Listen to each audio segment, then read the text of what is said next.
That's a that's a good question. I know that is something that I try to do, which is make things easier to understand about really difficult topics. But I never really thought about how I go about doing it. I suppose maybe just by listening to people that do something similar and then cross-referencing them and trying to figure out sort of patterns in their way of speaking or delivery, and also cross-referencing them with people that speak to really simply in other ways. I'm able to develop a formula for myself that I can consistently rely on. It also helps to as somebody who has ADHD and has difficulty paying attention, to write the scripts as if I'm writing them to myself, as if I'm explaining them to myself. And I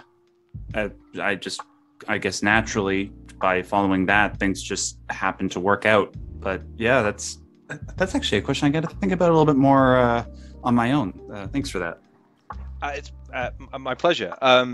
I always like getting someone with a question that they say, that's a good question. Do you know why? Because I haven't thought about the answer. That's a good one. I like that one. That's good. Well, I mean, the reason I bring that up is because I think on YouTube and other content platforms, it's becoming increasingly apparent to me that the kind of exploratory content, or the kind of content where it attempts to present a narrative, but then also attempts to back it up with logic, examples, evidence, that sort of thing, isn't the easiest thing to pursue in this day and age.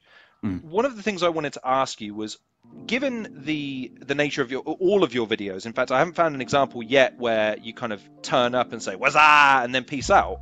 My question is, how has your approach changed over time, if any, in terms of the way that you try and generate content, the way you try and present content, or the way you try and make sure that people are aware of your content? You know, the changing nature of the algorithms that are at play, the platforms themselves. What's changed, if anything?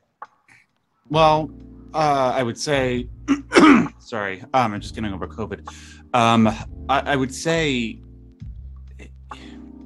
unfortunately, I had to narrow the focus of what I was talking about more, because prior to the last several years, over the last several years, my focus has primarily been on the deeper elements of popular media. Prior to that, I did do a lot of videos on mental health and autism, but regrettably, doing those videos actually was harmful to my channel, even though I found great meaning in doing them, and I felt that they were very important.